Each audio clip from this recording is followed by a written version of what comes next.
So, Joe, welcome to the show. Dude, thank you so much. An absolute pleasure and so good to connect on an even higher level. I'm very, very excited for this. Yeah, me too. Me too. Really excited. And like the obvious place to start is, where did this all start for you? Like, where did journey into, I suppose, the high performance mentality start? Because that's very different from starting a business. It's like high performance. Like, what does that mean? Where does that come from? Why does that appeal to you? Mate, I think you can always explore and look at, okay, this was a defining moment, or this was like the aha moment of when I now realized that this was the way. But I think if I reflect back and probably look through my story and look through my journey, actually probably a lot of it happened like unknowingly, just through like the mentorship and the leadership and the people that I had around me from a very young age, and that instilled the values and the ethics and the morals and the way in which you now do things, and that kind of like work ethic and mentality, and just having obviously autonomy and structure, and like these are the things that you now own, that you now do. And I think for me it's probably started very, very early on, just in terms of how you should behave, how to do things, and just the power of work, the commitment that you now make, and just that desire to have like no regrets, and better than yesterday, and just whatever it is that you lack in talent, you make up for in kind of that tenacity and that effort, and you now know that you've left it all out there. So I suppose for me it probably started as a child, obviously through my parents, through my granddad, and just obviously what they kind of instilled in me more so than anything. And at the time, it's one of those where you're like, why are they being so, not until you look backwards, you realize it's like, that makes sense now. And at the time you're thinking, why are they being so tough on me? Or why are they now doing it this way? And then when you look back, you understand and you can appreciate, and you can then really have that level of like gratitude of, okay, now I can see exactly why they've had that level of discipline, and they've parented and led me in that realm, if that makes sense. Why your granddad? Like, because it's funny that comes up as an answer to that question so many times. Like the grandparents, not necessarily the parents, but like grandparents. Like, what was special about your granddad? Mate, I think that's interesting. I hear this a lot as well with a lot of the coaches I work with, and my stepdad has now just become a granddad, and they already say like there's a different relationship already. And obviously, I'm yet to experience fatherhood, or potentially of being a grandfather. Hopefully, I get that opportunity and I get that privilege. But I think it was probably just more the support, the role model. I think as well. Obviously, there's a slightly different kind of relationship that you have. So I think it was probably more of like the inspirational leader, the safety, the certainty, the way in which he obviously communicated with me. And then I think more so than anything else, you see it just through the affection, the love, and the way in which he now kind of like behaves, and how much he wanted to now be able to give in order for you to now be able to have the greatest opportunity. So he would, travel around the southwest of England, coming to all my cross-country races. We obviously spend so much time coming to all my football games, as did so many of my other family members. But I just felt as though that I just had such a great role model in him, and I just confided in him, and I just felt so much connection and safety with him. And I think that was a big thing. And we've just had a special bond that's just developed and evolved. And we still speak on the phone every single week and FaceTime, although he's getting old now. So when we're FaceTiming, I'm actually looking at the ceiling and not him, which is comical. But yeah, he's been a real integral figure in my life. It's interesting you said, you say safety and connection were those two things that you mentioned. Like those are, well, obviously the kind of the human drivers that we know, or two significant human drivers, but it's not something that people often attribute to success when they look back at it. But obviously, like, we know that they are fundamental. Like, was there discipline there? Or was there the kind of things that people more traditionally look for as well when they kind of reverse engineer success? Yeah, absolutely. I think we need three things. I think we need to have safety. We need to have belonging. And then I think we need to have somebody that can instill the belief in us that we potentially don't have within ourselves, and provide us with an environment where we don't even necessarily realize what we're capable of. But that space, I think, just presents so much opportunity. And I think safety and belonging is such a key component of actually now being able to have that stability from which you can then go and explore, and you can now build upon, and you can just go and have that appropriate curiosity, I suppose. And I think it's having that freedom and that opportunity to now be able to go out and do that I think gives you the experiences, gives you so many kind of great opportunities to now connect and figure out what it is that you now want without judgment, push, or expectation. And I think that's such a powerful thing that I think so many people need. And even in the space that we operate within now. And I'd love to get your thoughts in terms of whether you see that similarly with the people you work alongside, actually that environment of like safety, belonging, and working towards a common goal, and then having a space where they feel as though they can win because of the right support is such an integral piece. Yeah, I mean, there's a lot there. It's funny, people come to me, and I'm sure they come to you in a similar world, going, "Oh, I need more discipline. I need more focus. I need more of these kind of masculine archetypes," and that is usually true to a degree. But it's also the only tool they've ever developed, and it's like they've maxed out. I always view it like FIFA, and you know how you got like essentially like character skills instead of like passing, shooting, it's like dribbling. Like it's like courage, focus, but also self-compassion and wisdom and basically virtue and how we train that. So it's they often haven't done enough work on the archetypically feminine as opposed to the masculine. Yeah, I hear you. Why in your mind do you think that is? Because it's what's societally valued, and it's what is signaled as like, these are the traits you want, which again it's truth, but it's not the whole truth. It's not a lie. You need all those things. You need to be disciplined. You need to be structured. You need to strive for excellence, which again are very like archetypically masculine things, but like that's nothing if you don't have the self-compassion to realize you are going to screw up from time to time. It's nothing if you don't have the wisdom to think long term. So I think that's personally the key. That it's a very Taoist way of viewing it, right? So to view that yin and yang together. So that's always a fascinating piece for me. Yeah, mate, I agree. I think it's this. I think for me, it was always looking at it through the lens of like, it's almost like this protection where you're almost like putting on this front. And I think for me, for so long, it was that where it was like almost like don't show emotion, make sure that obviously you're good, and it's just like bigger, better, more, go. And then it was like you get validated the more that you do that, and then like that then reaffirms the behaviors. And I think that's where it then starts to come in. And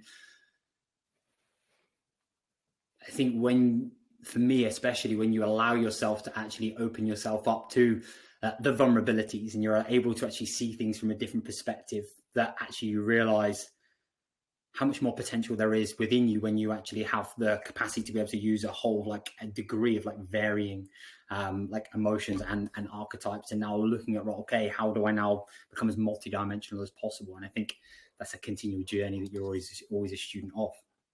When did you start to become aware of that?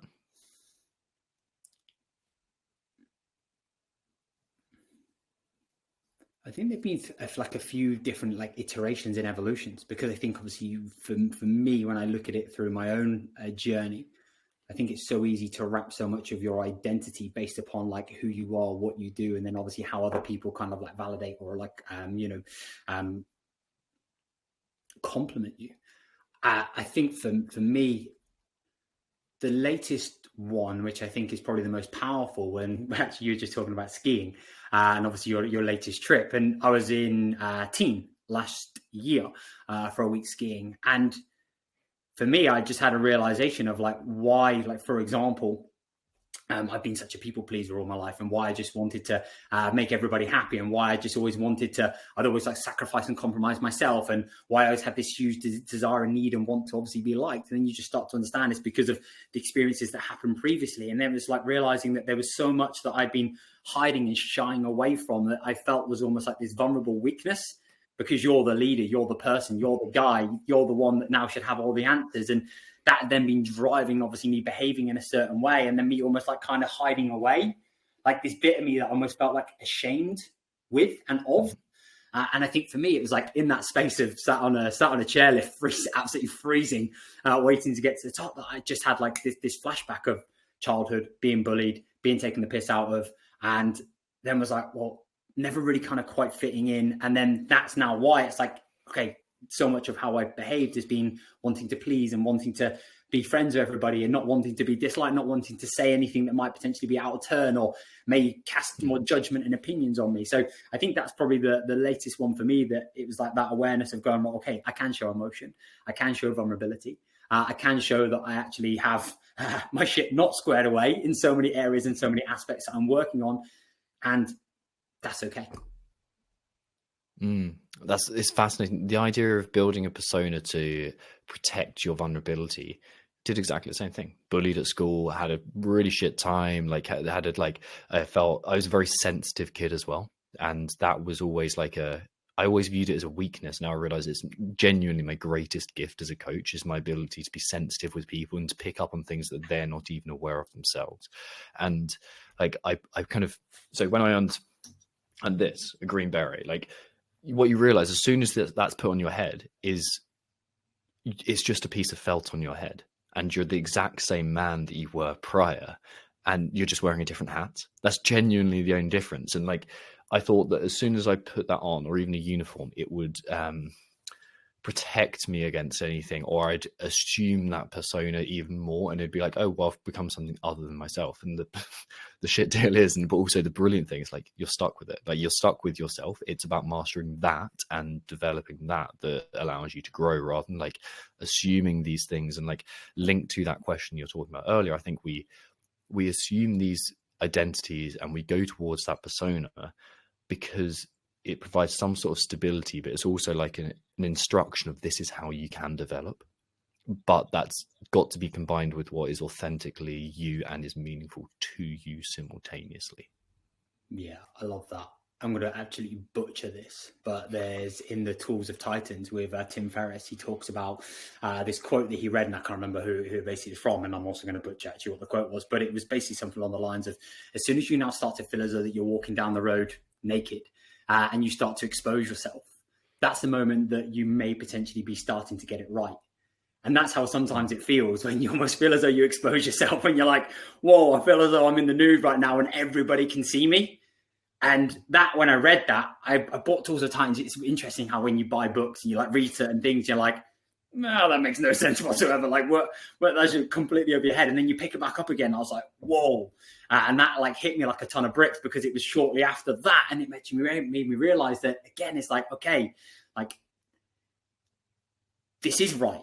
Because I think sometimes you question your thinking. It's like, is this right? Is this what I should be doing? Is this how I should be behaving? Like, are these feelings and emotions now normal?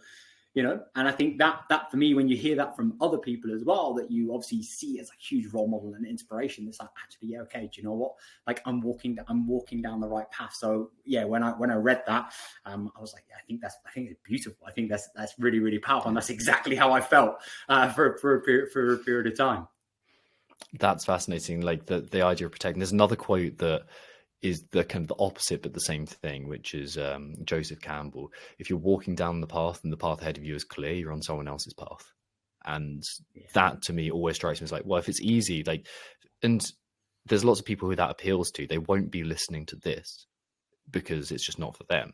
But there's lots of people who go, well, my best life is the simplest path and the one that is kind of the least complicated and the most certain. When did you begin to go, well, it's not certainty that I want, it's something else. There's something else in my life that's other than going down the standard 9-to-5 route of like working IT or whatever? I think the only certainty is uncertainty. Mm-hmm. You know, and I think that was for me just realizing, okay, like, what am I passionate about? What am I excited about? What do I now feel as though that I want to bring and contribute to the world? And I don't really think I had awareness in terms of like, okay, I'm not going to now follow the quote unquote, like the conventional societal go to do the 9-to-5. And that was basically giving me the structure. For me, I think it almost like happened just through my own behavior and intuition and just passion and love of just now like giving, adding value, trying to contribute. And then it almost came to me as a byproduct. And then it was like this opportunity. And I was like, whoa. And I delivered an event recently at Old Trafford, and I shared on the screen the first ever time that somebody gave me 50 quid to basically give them an online nutrition plan back in 2014. I found the bank statement, literally had zero in my bank account at the time. I was absolutely skint. And this guy came up to me and was like, you've helped me so much. I'd love to pay you to basically help me write an online nutrition plan. I was like, mate, how much do you charge? I was like, I don't know, how much do you think it's worth? And he's like, well, write the plan, give me, we'll have the consultation, then I'll pay you. I was like, cool. And I think that for me was the first moment that I realized, okay, do you know what? There's an opportunity here. There's a different way. There is now potentially something within this, because it wasn't something that I then like almost like consciously cultivated and created for myself. It was more just follow my own passion and intuition and just trusting my nose and just wanting to basically immerse myself in being the best within a certain field and within a certain area. And then just wanting to share like what I was learning and what I was going through the world. And then it's like somebody was like, hey, mate, do you want to help me? And I'm happy to pay you. And then it's like, whoa, this is then a new opportunity that and a path that I hadn't even potentially considered, and that was the start of that journey. Yeah, and it's also what's intuitively meaningful to you. Like what I love about that is it's very authentic, and it was very genuine in terms of what I pursued, what was meaningful, and what was my probably genuine intellectual curiosity at the time. However, it bore fruit, and that's what it really is there. You're not trying to manufacture something. And I think the mistakes that I've made in the past are when I've tried to create something for myself. So here's a perfect example. I used to work in the world of CrossFit and mindset at the same time. So it was performance CrossFit athletes, and it was fantastic. But what I did is I saw the gap in the market, and I was like, well, that's so obvious. They all need this. I'm pretty good at it. And like, I have all these things to like give, but it wasn't my thing. And I didn't love the process. Whereas now, helping people become who they're really meant to be, I adore, because it's like what's genuinely intellectually engaging with me. And I think there's this kind of these two side-by-side paths where, like, on one hand you have a very empty, hollow existence of just like ticking the box, and everything's very heavy and very frustrated. It's what's logically right, and in Jordan Peterson's language, expedient.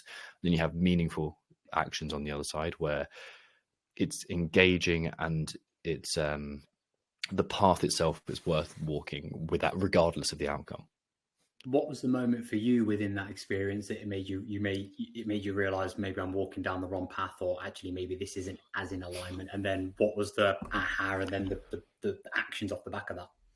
Oh, nothing other than a breakdown on my honeymoon. Like, that was just like that small thing. Just the very small. Nothing major, no big life events. But like, honestly, that was just the obvious. That was the tip of the iceberg that you actually saw. It's like the creeping little things. Like I think it was the fact that everything was very difficult for a long time, whereas now for the past 18 months, 2 years, things have been just sequentially obvious. And even if they've been difficult in themselves, there's this idea that I worked with CrossFit athletes, like effortless effort.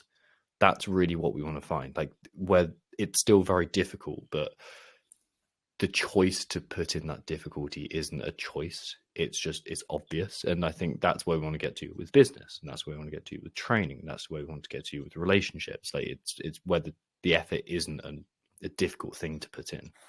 Yeah. On the subject of that, I think letting go can often be a difficult thing, going back to what we spoke about, almost like full circle with the identity piece, and now going, this is who I am, this is what I do, this is how I'm being validated. And actually, I'm good at this, but there's friction, it feels heavy, and I'm getting success, but maybe it isn't now the meaningful and the alignment that I'm now kind of really seeking. How was the evolution of like being able to let go of something and then step into the new? Oh, painful. I fired a whole team and all my clients, and my bank balance went to zero. Like it was really scary, but instantly it felt lighter.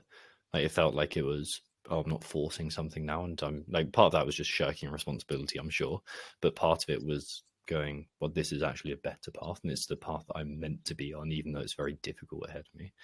I'm guessing that's a similar thing to what you've been doing now with going, or like an evolutionary process of going from high performance coach to high performance business.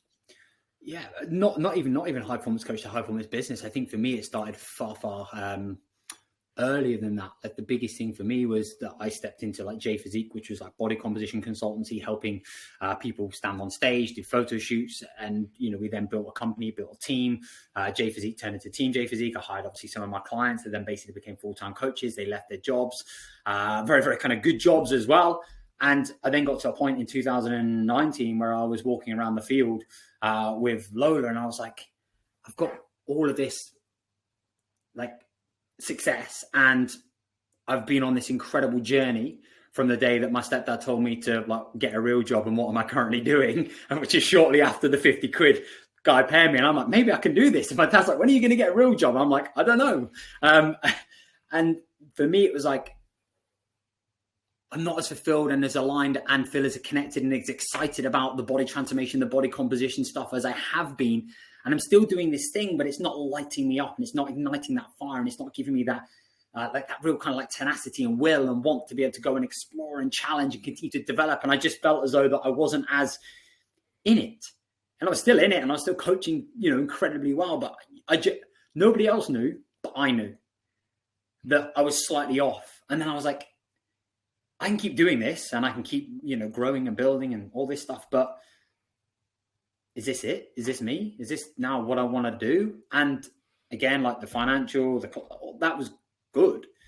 And that was the moment for me that I then stepped away from Team J Physique and J Physique and helping like people get ready for stage and elite level body transformations, and stepped into the coach's coach, stepped into helping busy fit pros stay on top of their body shape, health and performance, because that was the journey and the evolution, the process that I'd now been through. Got in great shape, neglected my business, built a great business, completely, absolutely battered myself in the process, had no boundaries, worked myself literally into the ground. And then had a huge impact on my confidence, my energy, to the point of pretty much like fatigue, hospital, and burnout. And then I was like, right, I need to get my shit squared away. I look after myself, I look after my business. And I walk home come in from the office one day, which was literally, I say office, it was my spare bedroom, into the living room. And Leanne's like, my wife was like, you love your clients and you love your business more than you love spending time with me. And I'm like, I'm trying really hard because I'm trying to build this thing for us. And there was like all this stuff. And then I realized, fast forward, I was like, it can't just be me that's a coach and that's a personal trainer and is trying to build something, that's trying to look after themselves, look after their business, also look after their like mental and emotional regulation, and then also look at their relationships.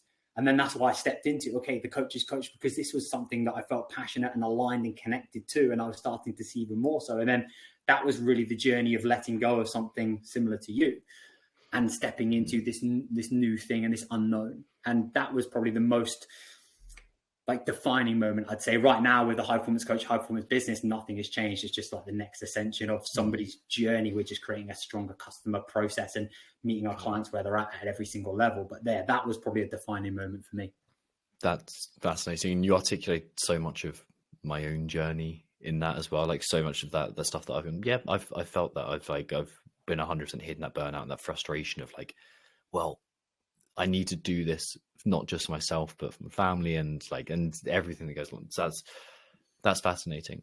What part of you did you have to let go in order to make the transition from that physique coaching in order to the original HVC, or however that went for you?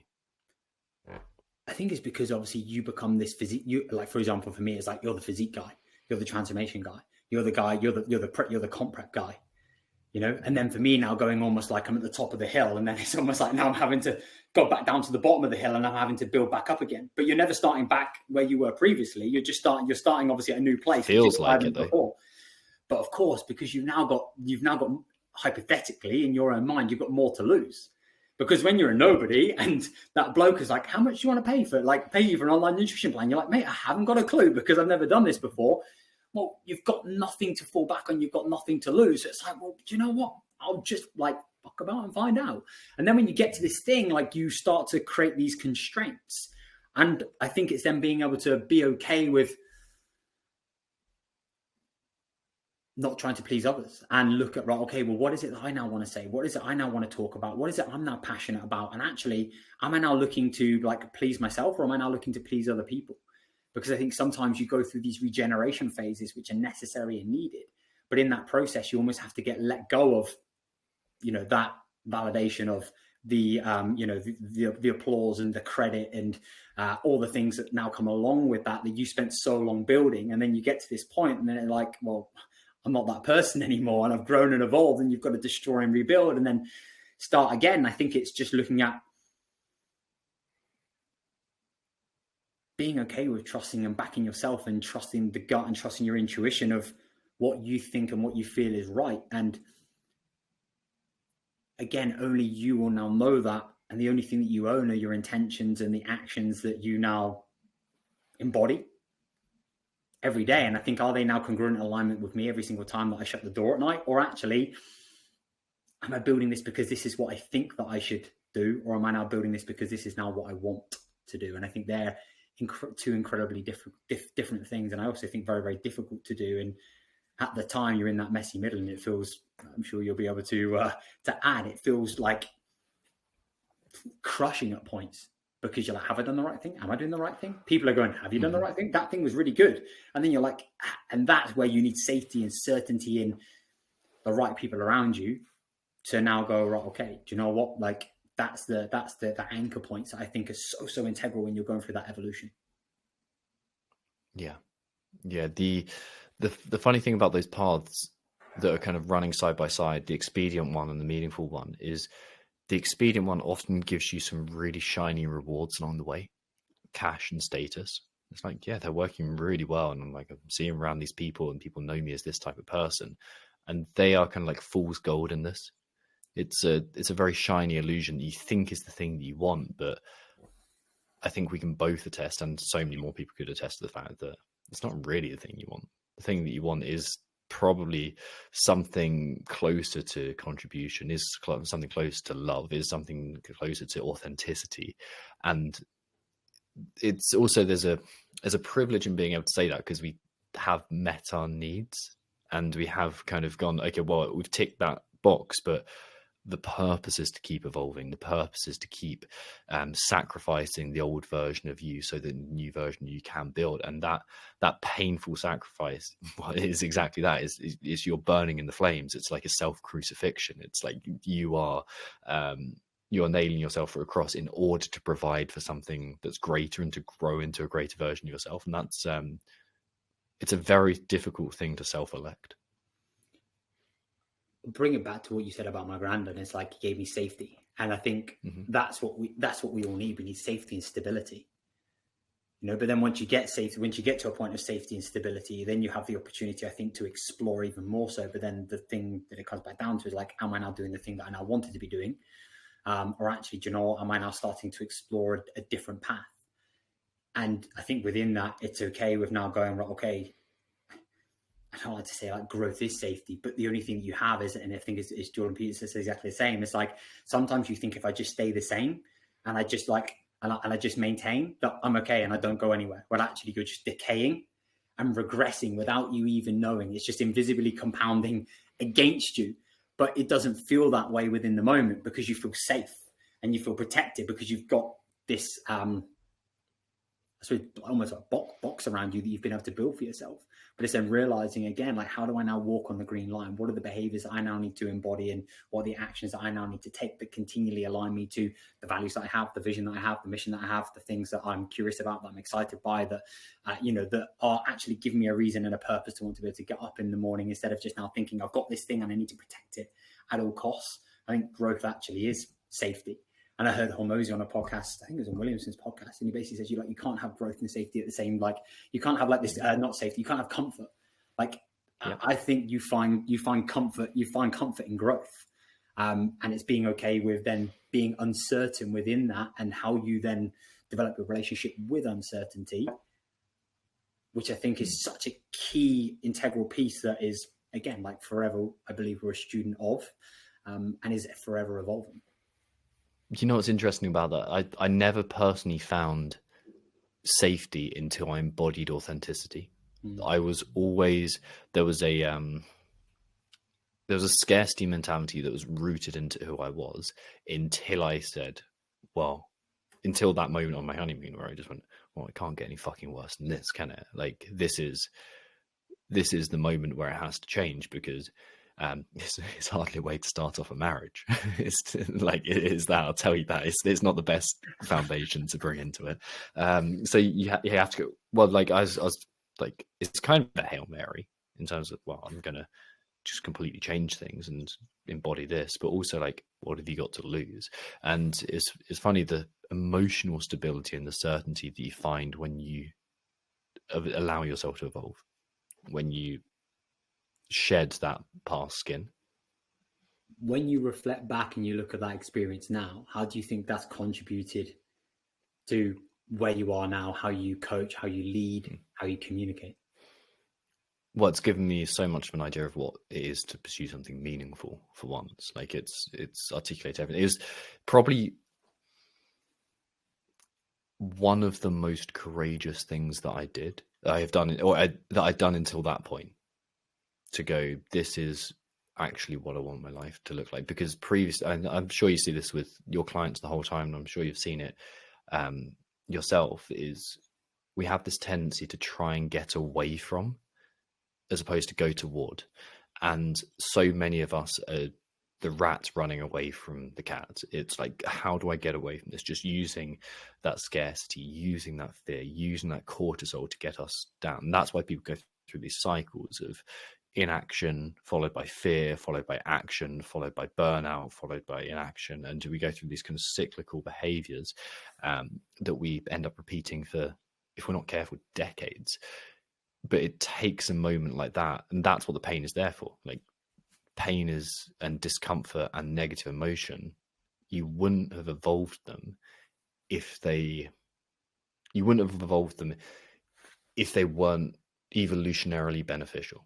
And like, that's what we have to realize. Like, it's there to teach you something, and every time you ignore it and every time you go, well, I'll play it safe, that is a vote for your own mediocrity and your own suffering in the long run. One frame that I absolutely love, that I didn't come up with myself, it would have been filtrated through somebody else, is like, if you knew you couldn't fail, what would you do?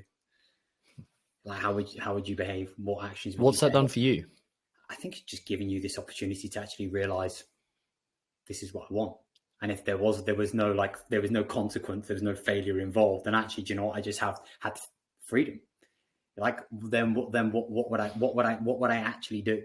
You know? And I think when you look at it through that and you remove that consequence, like artificially, temporarily, it's like, actually, how can I look at this through a different perspective? Because I think we all live in our own like bubbles, and we all have our own needs, wants, values, beliefs. And we obviously see the world in a certain way based upon what it is that we've now been brought up and what we've now been exposed to. I think it's being able to challenge the way in which you now think, is there a different way? Like, how can I now look at this through a slightly different lens? And if I were to look at it through a slightly different lens, how would I potentially think, feel, behave, perform? What would I do differently? How could I potentially challenge my own current thinking and think, like, is this correct? And am I right? Or actually, do you know what? Can I now look at this through a different perspective, through certain questioning that allows you to, I think, have a little bit more of a kind of 365 view, which can either confirm or deny what it is that you're looking to do. What are the frames you use? Like, how do you adjust your perspective when you need to? I think through challenge and hard times, it's, what am I learning from this? How am I growing through this? What is this giving me? What is this teaching me?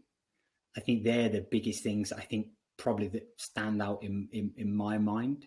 I think another big anchor for me is, what would my 80-year-old self, or what would my 8-year-old self want me to do?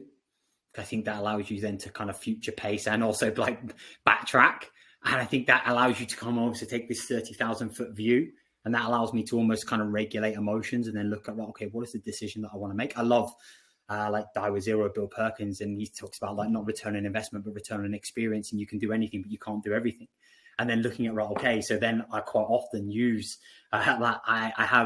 I'm not necessarily like a huge meditator or really ever spend as much time, obviously, like kind of using that as a skill and or as a tool. But one thing I quite commonly think about is me as an old man, probably as a granddad, in all honesty, sat on a rocking chair, and now looking back and now going with one thing my granddad says to me all the time is like, especially when I played rugby and football and cross country and all those things, it's no regrets. Have no regrets. If you now know, what does that mean to you?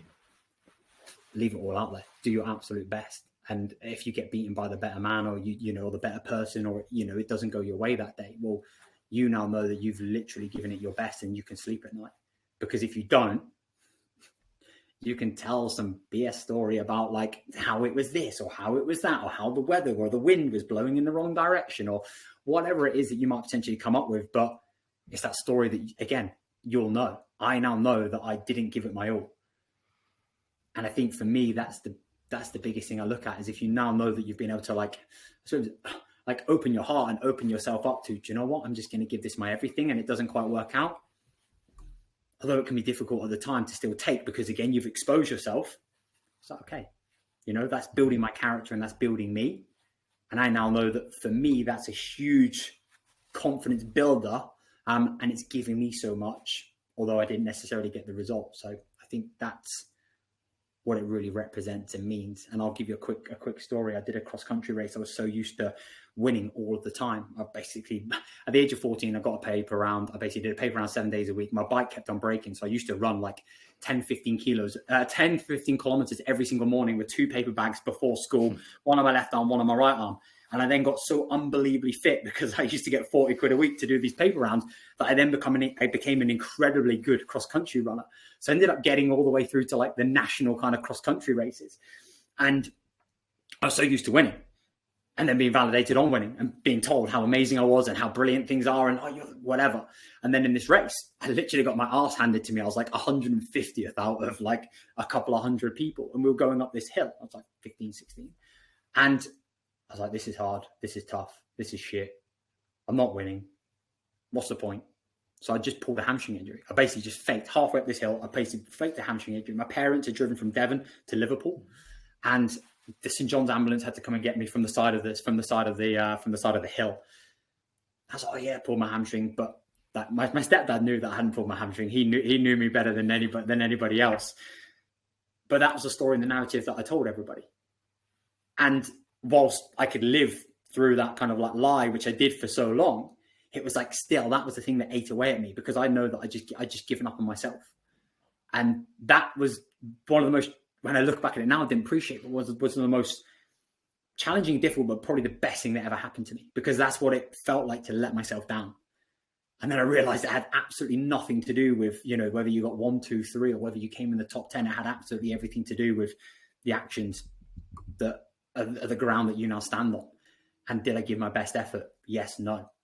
That's the only thing you can control. How do you use that now? Like, how do you use that perspective, that focus on the effort over the outcome? Like, actually, I think here's a more interesting question.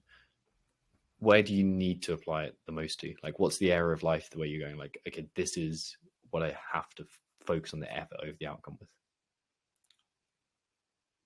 I think it's everything that's challenging. It's those moments when you're like, just quit, just give up, just stop. So, for example, it could have been, I'm currently doing a bit of a crazy challenge in September, fingers crossed.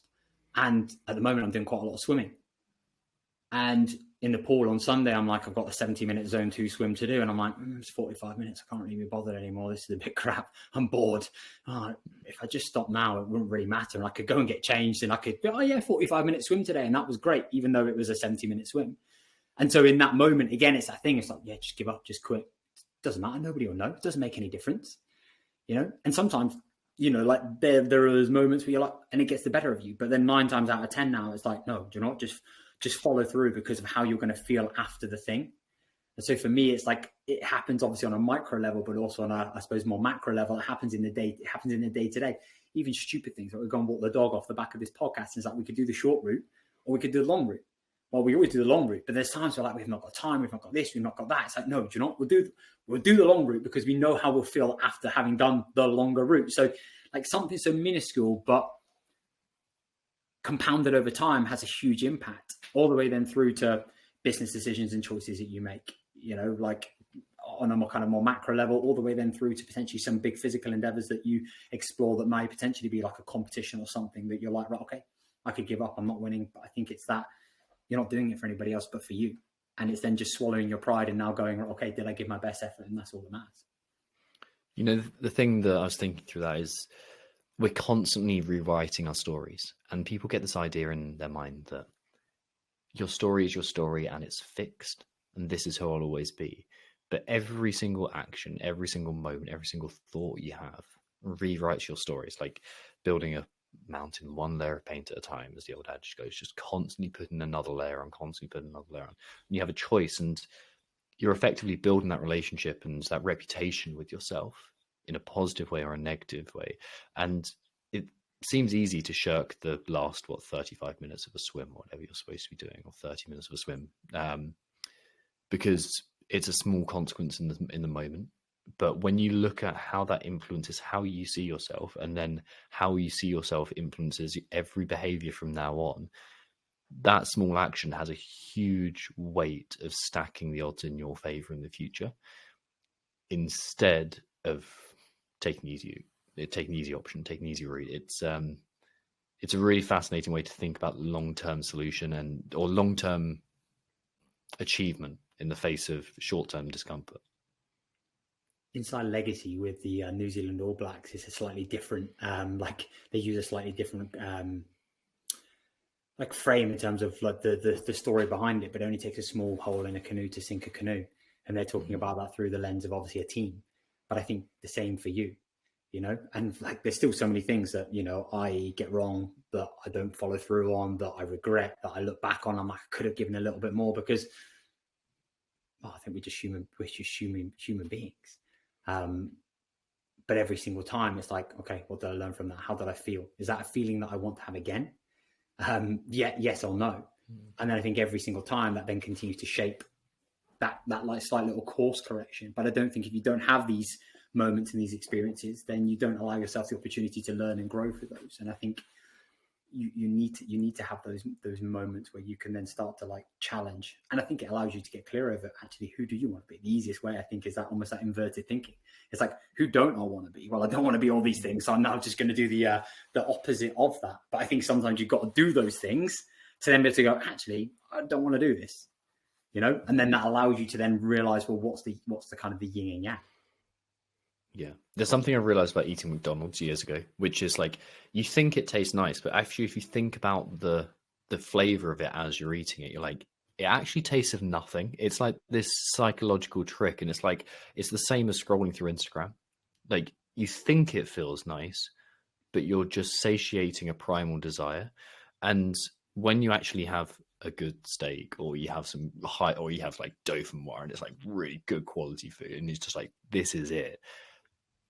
The actual mouthful, when you focus on it, still tastes of something.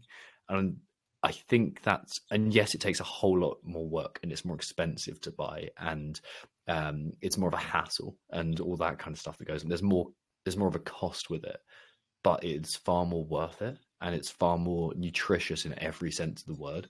And I think that comes down to how you run your business, how you mentor your team, how you interact with your clients, how you train, how you meditate, how you read. There's a McDonald's way and there's a steak way, and one of them is very nutritious and one of them is completely devoid of any sustenance. Have you ever read The Slight Edge by Jeff Olson? No. But that perfectly articulates exactly, like, is in as a book, phenomenal. And that was one of the most powerful like books that I read that had a huge impact. Was like, is that invisible compounding? It's like, in the moment there's no consequence, but then when compounded over time, it's like, is it now taking you closer or taking you further away? And it's that delayed gratification. And again, it's that, like, how do I now want to feel, and what am I now working towards, and why, and what are the behaviors and the choices that I need to make that are taking me one step closer or further away to that. Question that I had that was pondering on my mind is obviously, mate, with you doing all the expeditions, the adventures, and all the stuff. What drives Tom? It's something that I think I'm getting clearer at articulating. I'll learn to say that as well. Ironically, saying the word articulating, I'm getting clearer at articulating the more I do it. Mm-hmm. It used to be significance. It used to be how, like, one of the reasons that I went down the Marines route is because how people would see me, having been bullied at school, having that reputation with myself, and how I want to see myself. Like, I thought by doing that, it will make me or increase my status. It will change the way that people see me. And the same thing for like mountaineering. There's definitely like, I'm doing something cool that other people will value and think is courageous. And then so I don't think it's a bad point to start from, that motivation. But as I've gone through it, you find what is intrinsically motivating in it.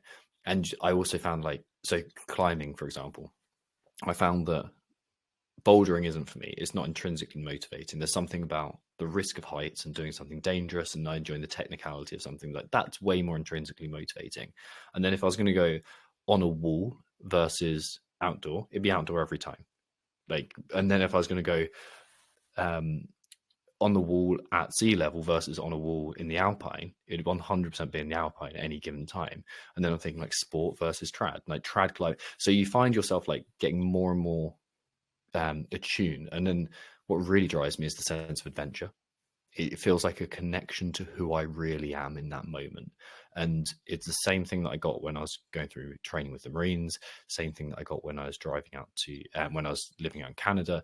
It's like the same kind of feeling. It's being on an adventure. I think that's really what what drives me and pulls me forward, like the novelty, the uncertainty in that, and also the self-mastery that you have to get to in order to attain that. Yeah, I think the great thing that I love about that, and again, reflect on like even myself, is like pain is a great fuel and pain is a great driver and it's a great motivator to get you started, but it's not going to be the best fuel source to just solely rely on continuously, because that's where that scarcity almost comes back in. You know, I think it's a great place that actually can give you that like first initial momentum. And again, I didn't learn this from somebody else. It's like almost like that rocket ship. It's like, what do I now need to do to get that rocket ship off the ground? I need to use whatever fuel, whatever momentum I possibly can. But then once it's in the air, it's like, well, you can't then just keep like using that same level of application and that same level of fuel and that same level of force, because it's not sustainable. But initially and temporarily, that can be a great thing just to get you underway, because that's a far greater motivator than potentially running towards something. But then it's that transition of like, how am I now spending more time running towards out of, like you say, exploration, adventure, curiosity. And there's still obviously that cat that you're still running away from, but maybe not to the same degree as it was previously. And that's almost like what I've heard from like your journey, obviously from the military into now, like where you are and now why you do what you do. Interesting. So there's this frame that I always use when I'm speaking to clients. It's like initially it's about putting fuel into the rocket ship and getting it moving. And then you reach a point where the invisible chains kind of tighten and you lurch. And that's where we think about, okay, like what I work with, I think this applies across everything, whether it's business or whether it's like relationships or whatever. But what I'm working with people with is like, well, your nervous system is just fried and you're constantly in the sympathetic state and you're just doing. So like maybe those are the chains you're facing. Maybe it's something around the story that you're believing around yourself. And then like once that like you're breaking through from those, and then you go, okay, can I add more fuel? And that's training character. Those are the kind of the FIFA analogy that before, like, can we train courage? Can we train wisdom? Can we train justice? Like, so that's really in the basic stoic virtues at that point. And you have to do all of them at once. You can't just go, well, I'm just going to run for my fucking life. Yeah. Again, that only lasts so long.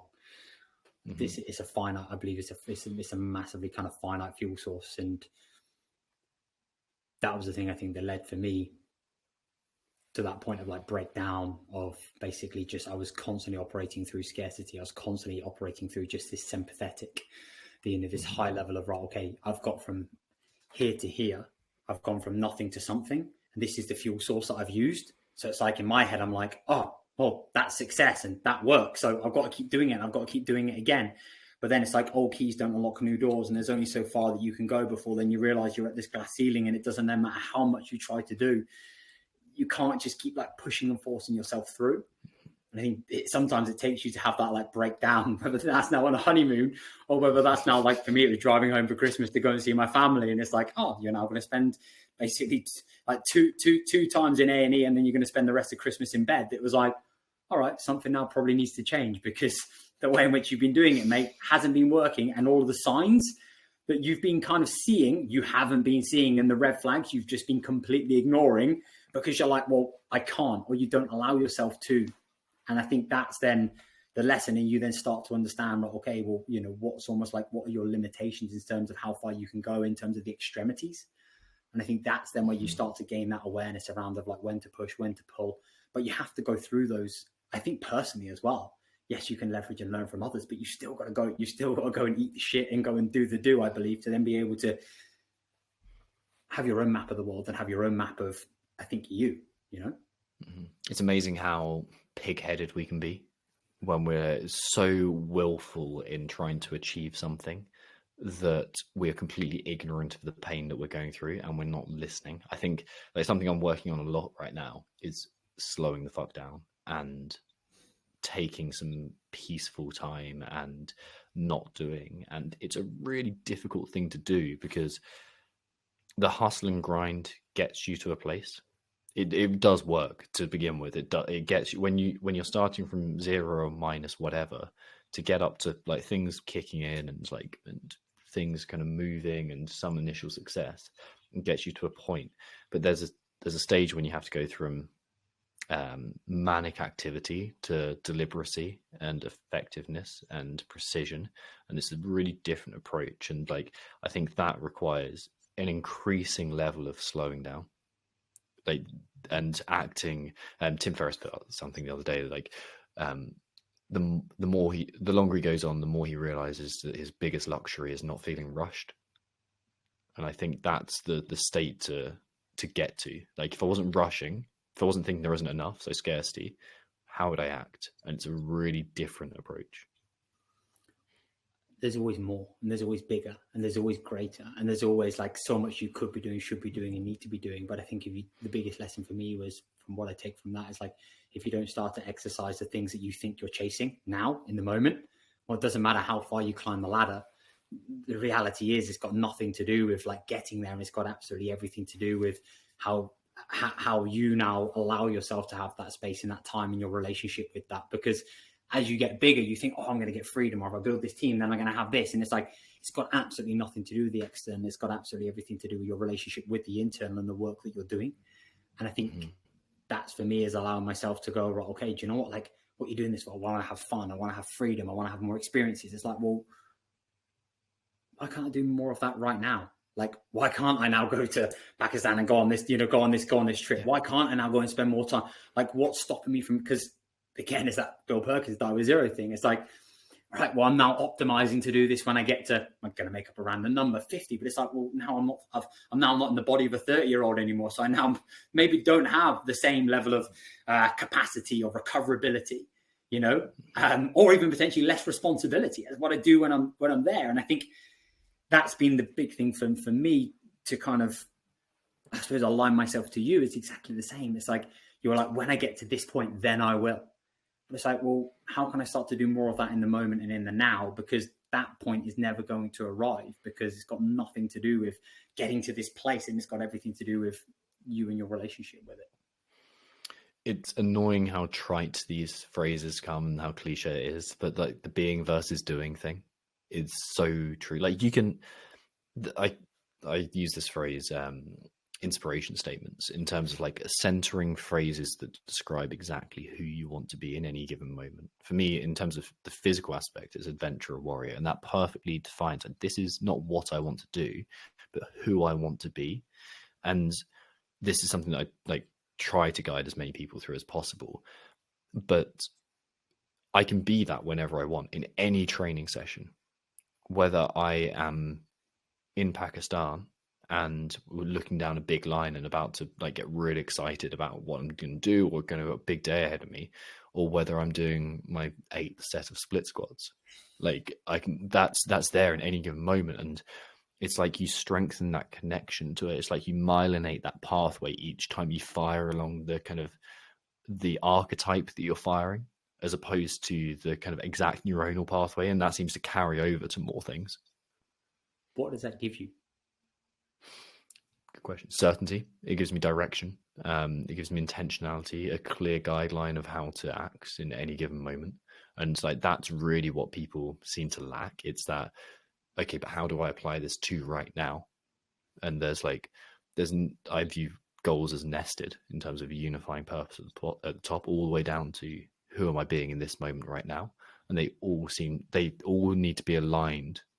And the misalignment is what people talk about when they're misaligned. It's like when the goals are over here, but the unifying purpose is actually up here, and it's really not talked about, and the vision doesn't match up, and then the values definitely don't match up, and especially conscious versus unconscious. And that seems to be the great dichotomy that people go through of just like, well, I'm saying one thing, but I'm living another. I think, mate, what I hear is just confidence. It just gives you confidence, because it gives you that, like going back to that certainty, gives you that anchoring, doesn't it? And I think the more, what's this trip coming up in September, or the challenge? So the plan is, so a few years ago, I cycled from John O'Groats to Land's End, and basically it was the first step of me taking a step away from professional football, then stepped into bodybuilding. The reason that I started in the whole like lifting world was because, a bit like you were saying about like, if I now wear this kind of beret, then it basically gives me the status and it protects me. For me, it was my body. Like, it was this physique. It was like, if I now can basically look a certain way, then it's almost like the protection mechanism. And so for me, that took me into the path of like bodybuilding and physique development, etc., which obviously led me down the path of doing kind of what I did initially. And then I had a client who had leukemia, and she was from Italy. She sadly passed away last year. And she was at university at the time. She didn't have any family here. So I was basically coaching her at present. And so I used to go in and visit her. And that was a moment for me that I realized, you know what, I've got so many physical capabilities that, like, standing in my pants on stage was not really kind of giving me that same level of thing as I had previously. And I wanted to now be able to go and explore and just go and see something else. I wanted to do something cool. So I was like, I was going to basically cycle from John O'Groats to Land's End. We just had a puppy. So we ventured up. I hadn't been on my bike since I was about 14 when I did my paper round. My dad basically just flew his bike up so I could borrow it. And it was the best. I did it solo with obviously Leanne and Lola, the puppy, in the passenger seat. And it was like the best 10 days of my life. It was the greatest thing I've ever done. And that for me goes back to the rocking chair being when you're 80 or 90 or whatever, you know, and going, do you know, remember when we did those things, and you can tell those stories and you have those experiences that nobody can take away from you. And it's not about anything else, but other than you and those memories that you have and what it gave you in the moment and how much you learn. And go back to what you're saying about the times of giving up. There's a time I was going up a big hill, and basically I was like, this is day one. I was getting battered. I had cramp in my legs. I was about 50 miles in. And there was this bloke on this tractor. Must have been about 70s, 80s. This tractor was so old. It was ridiculous. He had a collie dog sat on the back, and his tractor was only going about 10 miles an hour. I was probably going about 1 mile an hour up this hill in the middle of Scotland, middle of nowhere in October. And he literally just turned to me and he said, like, come on, son, you're doing absolutely amazing. Keep going. Like nobody's in the radius of miles of us. And that like one little thing like gave me that like, because I was going to give up on myself. And that thing was like the most powerful thing that anybody could ever say to me. And he will never ever realize what that gave to me in that moment. And I got to the top of the hill and he was like waving at me. I was like, this is unbelievable. But just the whole experience, all I cared about was not dying, not getting hit by a lorry, and being able to see Leanne and Lola at the end of each day, and being able to have a bed to sleep in and food to eat. And like that for me just then made me realize that like this is the only thing that matters now is the work. The only thing that matters is now going through these really low times and the shit and the challenging periods, and being able to just can I keep going? Can I just keep putting one pedal in front of the other? And can I just now continue to get to this landmark, then I'll reassess. Then I'll decide then whether I'm going to quit or not. And you get to that landmark, you're like, no, I'll just go another mile. Or let me get to this point, and then I'll just get that squares bar that I've been promising myself, almost like a carrot on a stick to get me through. And like that for me was like the most unbelievable thing. So I wanted to recreate that and do that as much as possible for nothing else or nobody else, but just for myself. So I'm basically planning on cycling from John O'Groats to Dover, swim the Channel, and then I'm going to run from Calais to Paris. So that's going to basically be the next adventure in September. The cycling's not bad. The running's not bad. It'll probably be more like walking. It's the swimming that is the obstacle. So I've got to do a medical. I've got to get I've got to do a 6-hour time trial swim and stuff like that. So I'm in the process of being able to kind of put this in place. And obviously I'm in full flight in terms of the training side. But just again, like 90-year-old self joke and look back and go, do you know what? When you were 30 years old, you did some cool stuff. And it's those experiences that I think are just great stories. What is it? Do you have to get like permission to swim the Channel? Yeah. So you have to, there's a full like association. You have to basically go, through a medical process. You've got to complete obviously a time trial. And then, you've basically got to go through like a regulated like governing body, I suppose, or like a body. And you've basically got to hire the right kind of like crew, etc. And it's a full blown. It's like when I first initially was going to do it, I was like, it'll be fine. What I'll do is I'll rock up to Dover. I'll find John the fisherman, and I'm sure I'll just chuck him a few £100 and he'll ship me across, you know. And then it's like, no, actually, you can't do that. You've got to actually go through like the full. You've got to do the full rules and regs, and rightly so, by the way. So that is the process. That is the process just now. As long as you don't forget your passport. Oh, fuck, I've got to turn around, swim back. that's crazy. As far as I'm aware, you're actually only allowed to stand on like French soil for 10 minutes, and then you've got to get back on the boat, and then you've got to go back over to Dover, and then you've got to go through passport control. Then obviously, in a legit way. Yeah. So yeah, that's that. From what I've been told, that's what I believe that you've. That's what you've got to. That's what I believe you've got to do. As long as I can make it to that.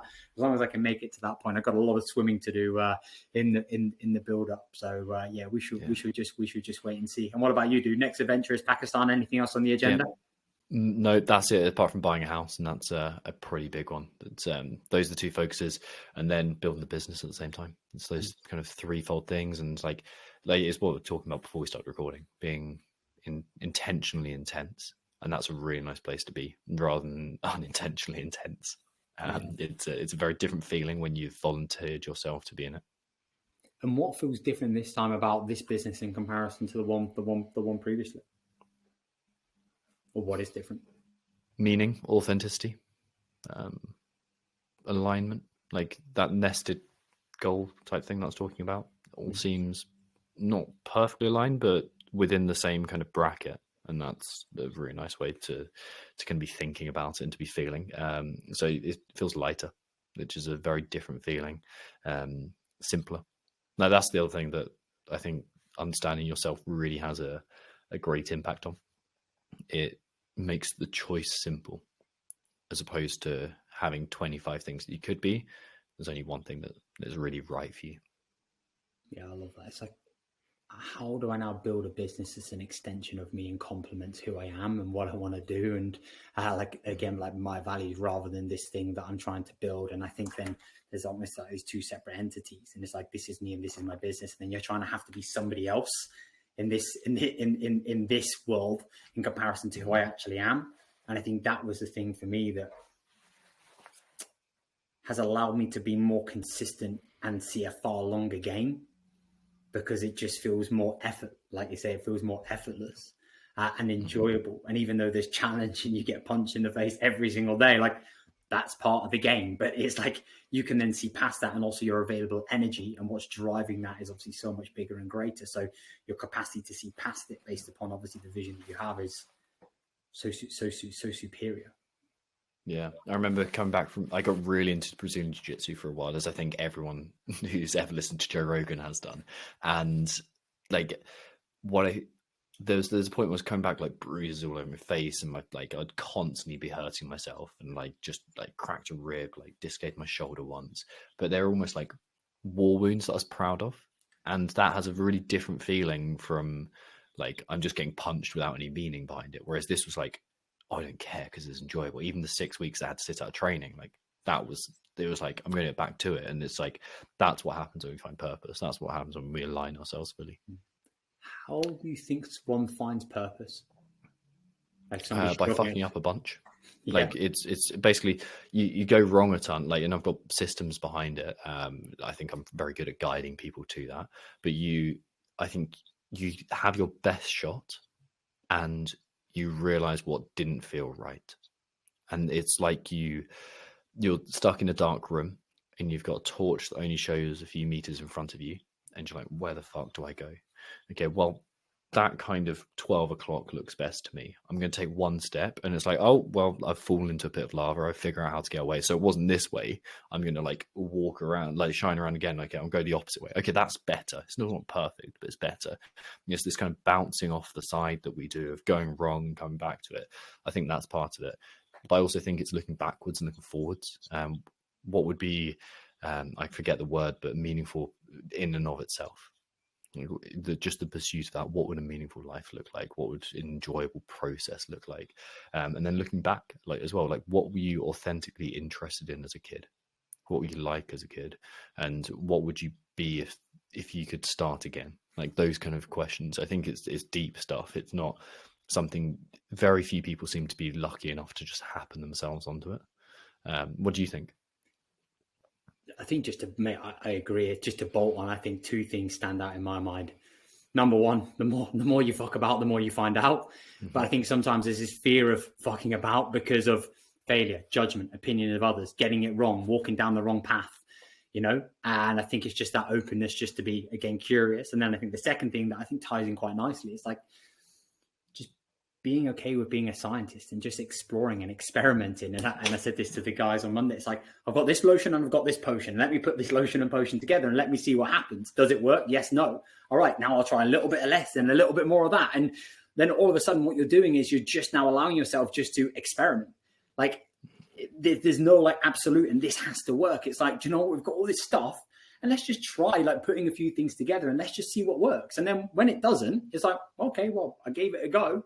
Let me try something different, you know? And I think it's just, again, like that's a nice little frame that I've taken from somebody else. It's just allows you just to go, it doesn't really matter, you know? And actually the more that you do just allow yourself to fail forward fast, the more opportunities and experiences you have, and the more you realize this is more of what I want and less of now what I don't want.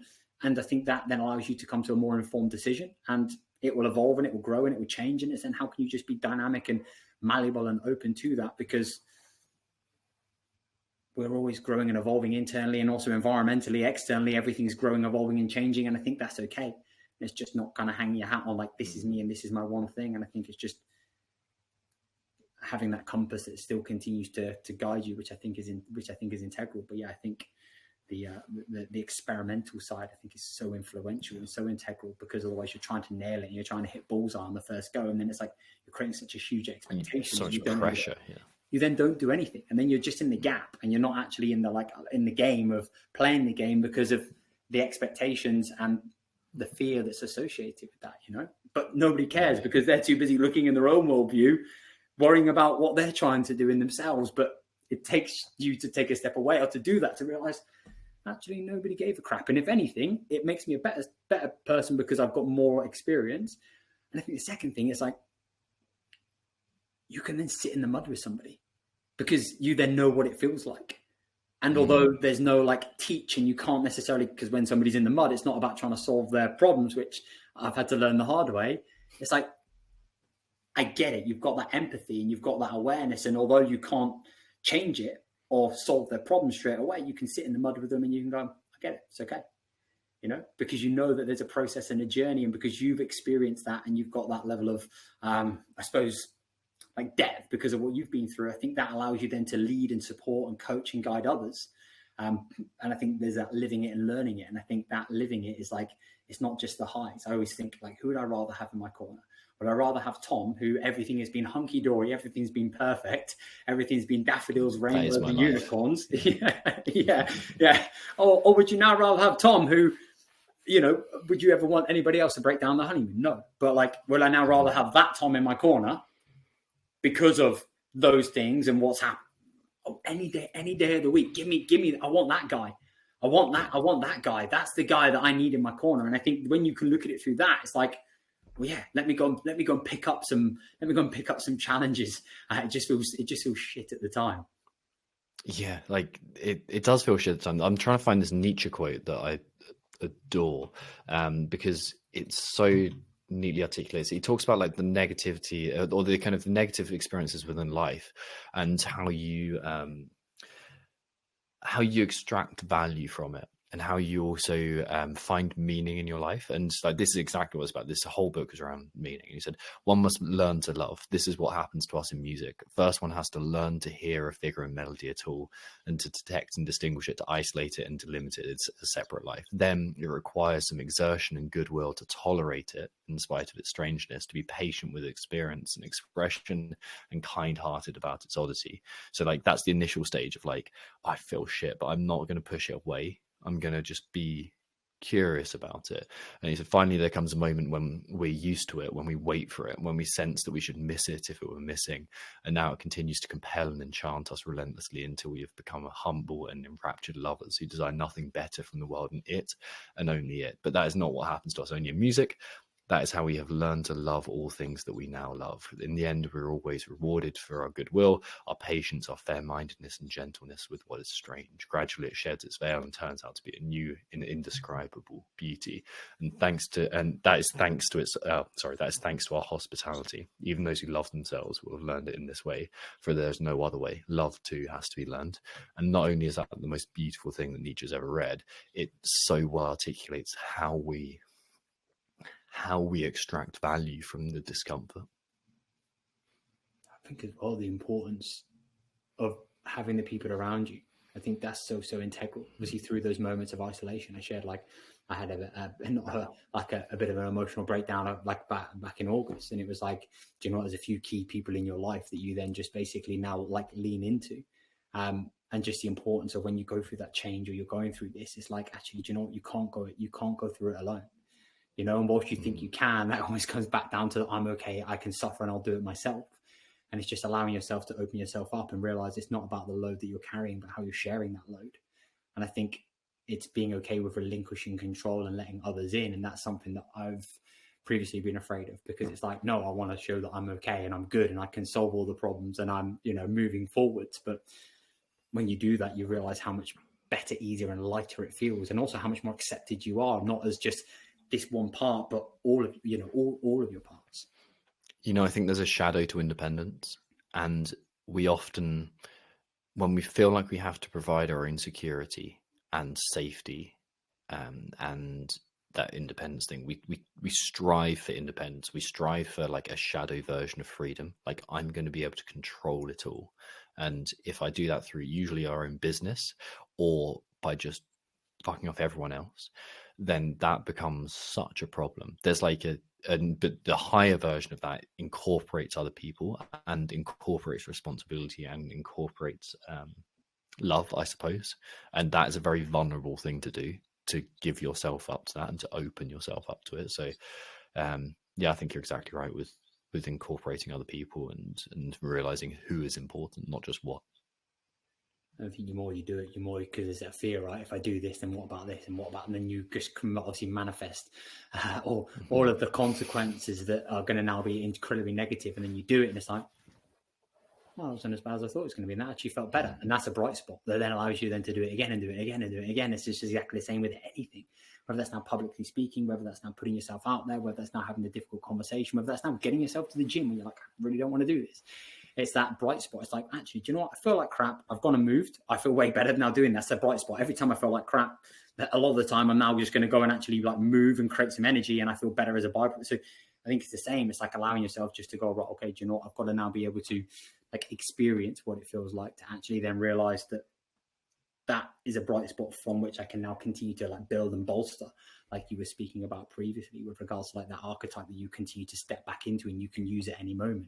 You know, that's a bright spot for you that's always at your disposal and is almost a superpower. But it's only something that's, you know, in with you, and only something you've been able to develop and learn over the years of the work that you've now had to go through, and the challenges and the breakdowns and the breakthroughs. Yeah, I think that's a beautiful place to end up. Thank you, man. Where can people follow you, find out more about you? Best place is probably just Joe Parrish, and yeah, that will probably be the main port of call. Dude, I've absolutely loved this conversation. I massively appreciate you having me on and love the work you're doing.